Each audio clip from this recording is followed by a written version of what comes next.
Aujourd'hui, nous allons vous parler de la biodiversité au jardin en hiver.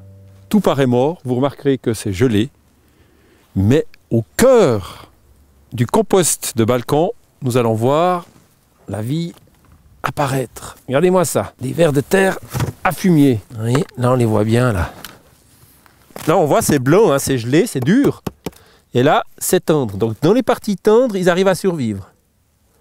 Après si vraiment tout gelait, eh bien ils passeraient l'hiver sous forme d'œufs. Là on les voit bien comme ça. Hein. Magnifique. Voilà. Puis si on creuse un peu, on voit les restes en fait du compost. Et puis il y en a plein partout. Donc la vie, et puis plus je descends, plus c'est noir, plus ça travaille. Petite odeur un peu acide comme ça. Donc vous voyez, au cœur de l'hiver, les vers continuent à travailler. Alors ces vers de terre là, c'est les vers à fumier. Mais bien sûr que vous allez voir, nous allons aller dans le reste du jardin, voir ce que les vers anéciques, c'est-à-dire les vers qui viennent verticaux dans le sol, sont encore en train de faire. Voilà notre île de laurel, enfin notre semis sauvage de laurel. Et qu'est-ce qu'on va voir dessous? Les turicules, les déjections des vers de terre, des lombriques. Ah non, non, joli là. Vous voyez? Bon, ils sont déjà attaqués par le gel. Hein. Mais si on le soulève un peu là, comme ça, vous voyez, ça se casse un peu. Bon, là c'est bien gelé. Là-dedans, vous avez 5 fois plus d'azote. Donc dans votre gazon, même dans vos parties d'herbage, ça va vous fertiliser. Alors bien sûr qu'il ne faut pas les enlever, parce que justement ça va fertiliser votre sol aussi en potasse et en phosphore. Donc très important là. Donc ça c'est de la richesse de la matière première. Et on va voir que dans le jardin, il y a maintenant même des êtres un petit peu plus gros, très utiles à notre biodiversité.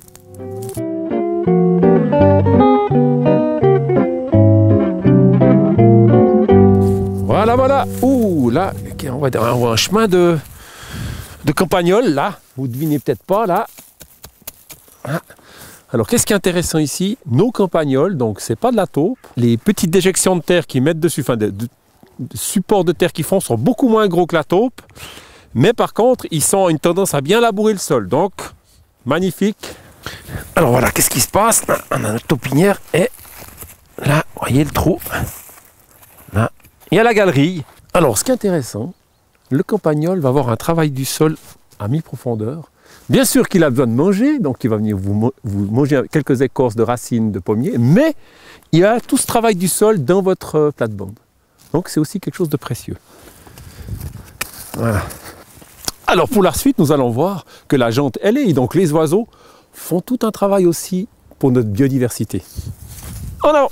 Voilà, voilà notre diversité, notre biodiversité, notre vie d'hiver au jardin. Et qu'est-ce qu'on remarque là? On est sur un pommier, on a laissé quelques pommes, bien sûr. Parce que vous remarquez que ce n'est pas mes coups de dents qu'il y a là-dedans, c'est des coups de bec, des merles et autres. Donc important de laisser quelques pommes. Et maintenant, vu que je suis sur ce pommier, on peut aussi rappeler qu'il y a des choses qui se voient moins. Par exemple, tout ce qui est acarien, c'est-à-dire petites araignées qui hivernent sous forme d'œufs. Et en général, ces œufs ici, j'en ai peu parce que bien sûr, j'ai beaucoup d'oiseaux, j'ai beaucoup de mésanges qui nettoient parfaitement ces branches. Mais en général, si vous voulez avoir des petits œufs noirs brillants qui hivernent d'acariens, c'est en général à l'aisselle des branches. Alors bien sûr que ces acariens peuvent faire des dégâts sur votre pommier, mais bien sûr qu'ils amènent aussi des prédateurs, donc une diversité dans votre jardin. Bon, il fait froid aujourd'hui, hein. On va plus loin, on va en forêt, on va dans les feuilles. Voilà notre tas de feuilles. Et qu'est-ce qui va être intéressant là-dessous? Alors bien sûr que c'est gelé dessus.